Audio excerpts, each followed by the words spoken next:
Pessoal, tudo bem? Estou aqui novamente, agora para compartilhar algumas ideias de algumas atividades que podem ser feitas com o livro Macaco Danado. Antes de tudo, eu queria comentar sobre a riqueza literária dessa obra, certo? Esse livro, ele é escrito em uma narrativa poética, com palavras que rimam. Então ele tem todo o envolvimento que faz com que a criança ela fique conectada com a história pela narrativa bem estruturada que ela é feita, tá? Então essa é a primeira coisa que eu queria comentar com vocês. O segundo comentário que eu queria fazer é em relação ao aspecto de semelhanças e de diferenças que aparece nesse livro. O macaco, ele está em busca da mãe dele, e ele em momento algum no início da história, ele diz para a borboleta que ele se parece com a mãe. Então a borboleta ela passa por maus bocados, querendo encontrar a mãe do macaco, e ela não sabe porque na verdade os filhotinhos dela não se parecem com ela, né? Os filhotes dela são lagartas. Então eu queria te convidar, se tu não assististe este livro ainda aqui, pode olhar o vídeo, tem um vídeo anterior que eu fiz a contação da história, tá? E eu queria também, assim, trazer essa questão da riqueza literária que esse livro nos proporciona para a gente pensar todos os aspectos de semelhança e de diferença, né? A gente pode pensar no que eu me pareço com a minha mãe, pensando também no Dia das Mães que tá aí, mas também no dia a dia, né? Eu sou parecido no quê? Fisicamente, em termos de jeito, as minhas características, no que eu me pareço com ela? Eu sou mais parecido com a minha mãe, ou com algum irmão meu, ou com outra pessoa da minha família, com meu pai? Será que eu me pareço com algum amigo meu, né? Então eu queria trazer assim essa ideia de depois de realizar a leitura, a gente conversar sobre esse livro, a gente usar os elementos da narrativa, toda essa riqueza que tem para conversar, para ver o quanto a criança entendeu sobre essas questões, porque são questões que talvez uma criança pequenininha não entenda, porque não fez essa relação sozinha, precisa de uma conversa do adulto que tenha intencionalidade, que saiba fazer perguntas para ajudar a criança a pensar e compreender essa história, tá? Depois que a gente então explorou bem esse universo da compreensão leitora, eu gostaria de trazer algumas estratégias que podem ser usadas em termos de alfabetização, tá? Então aqui eu queria trabalhar com vocês toda uma questão assim de a gente estar sempre trabalhando com as letras iniciais das palavras, tá? Que é um aspecto bem importante para a alfabetização, e também na consciência fonológica que essa palavra ela pode nos proporcionar. Tá? Então a minha primeira ideia é que a gente faça junto com as crianças uma lista de todos os animais que aparecem na história. Então a gente vai pedir que as crianças peguem o livro, olhem o livro de novo, a gente pode projetar, a gente pode ter o livro em mãos. E a gente vai então junto fazer essa lista de todos os bichinhos que aparecem. E ao reescrever a lista, a gente vai convidar as crianças a pensarem nos sons, a gente vai fazer perguntas, né? Imaginem que a primeira palavra é macaco, a gente vai perguntar: como que eu escrevo macaco? Qual é essa letrinha ma? Quem que tem aqui na nossa casa, na nossa sala, que tem esse mesmo som de ma? Ah, Manuela, né? A mamãe, esse primeiro. Então a gente vai fazer essa lista, isso demora, porque a gente vai fazer perguntas, a gente vai conversar, não é para sair imediatamente, tá? Então após essa lista ficar pronta, ou junto com a produção da lista, a criança pode fazer um desenho sobre o bichinho, e a gente faz a lista com a palavra e o desenho ao lado. Então se a criança ainda não tá alfabética, ela pode pelo desenho ver a palavra e já ir fazendo essas leituras mais globais, né, que a gente fala.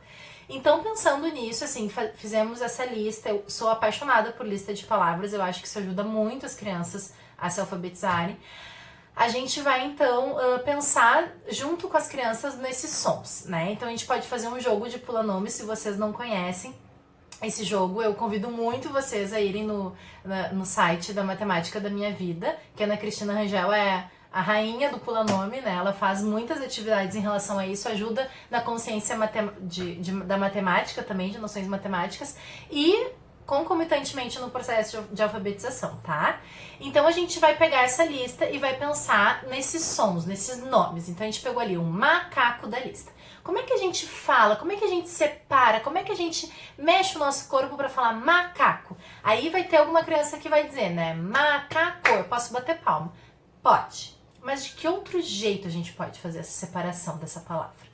Então aqui a gente não vai ficar no conceito, né? Separar a sílaba é. Não, a gente vai pensar em termos de consciência, tá? Nós vamos proporcionar que aquela criança, então, ela pense sobre os sons. Essa é a nossa intencionalidade, esse é o nosso objetivo, tá? Formar consciência fonológica. E a gente vai pensar um pouquinho fora da caixa aqui. De que maneira essa criança pode expressar com o corpo dela essa separação das sílabas, né? Então a gente vai convidá-los convidar, né, essas crianças a pensar. Então a gente vai fazer macaco. Eu posso coçar minha cabeça? Macaco. Posso. Quantas vezes eu cocei minha cabecinha? 3 vezes. Eu posso também mandar beijinho? Quantos beijinhos eu mandei para a palavra macaco, tá? Então aqui é uma ideia. Então a gente fez a lista das palavras com bastante calma, pensando bem nos sons, estabelecendo relações com sons que a gente conhece. A gente fez aqui também essa questão do corpo, da consciência fonológica, e agora eu quero mostrar para vocês algumas estratégias com palavras escritas e 2 joguinhos, tá? Bem simples, para que a gente possa então finalizar essas sugestões. Então aqui nós temos uma opção de um jogo, que é um jogo de quebra-cabeça, tá? Eu simplesmente coloquei a imagem do animal em cima e escrevi em letras garrafais maiúsculas a palavra embaixo, tá? Depois que eu montei isso, eu imprimi, recortei e depois só eu plastifiquei para que a criança possa então pegar, ela vai pegar embaralhado, né, e vai montar esse joguinho aqui de quebra-cabeça. Então a gente pode fazer isso com todas as palavras da história. E ao fazer esse jogo, a gente pergunta então para a criança: a gente já fez a brincadeira do pula-nome, a gente já se expressou com o corpo. Tu pode mostrar para mim como que tá escrito aqui borboleta? Ela vai escrever borboleta. Desculpa, ela vai falar, né? Então a gente vai perguntar: em que parte que tem esse som do bor da palavra borboleta? E a gente vai então ajudar a criança a perceber os sons, né? Onde é que tem lê na palavra borboleta? Aqui. Tá? Então a gente vai fazer esse tipo de intervenção junto com a criança. Eu sugiro também que a gente pegue a palavra, como aqui cobra, e também separe as letras da palavra, embaralhe a letrinha para que a criança possa então, fazendo a pesquisa de como que se escreve, pode então escrever a palavra cobra nessa pesquisa, tá? E isso a gente pode fazer com todas as palavrinhas da história. Essa sugestão ela pode ser feita com a palavra cobra. Eu sugiro que a gente comece com as sílabas mais simples, tá?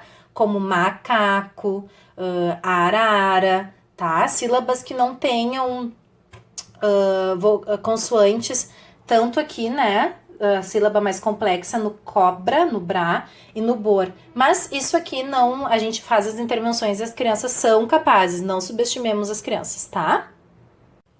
Então, pessoal, eu queria agradecer de coração que vocês assistiram a esse vídeo. Espero muito que vocês tenham sido, tenha contribuído com a formação de vocês e que depois desse vídeo vocês possam terminar com mais ideias e mais possibilidades de o que fazer com os seus queridos alunos, com as crianças que vocês trabalham, tá? Então, se vocês gostaram desse vídeo, eu peço, por favor, que vocês compartilhem, que vocês curtam, que vocês comentem, contem pra mim o que vocês acharam, que tipo de estratégias vocês já utilizam com as crianças, o que ficou de dúvida, a gente pode conversar um pouquinho, tá? Agradeço e espero ter ajudado.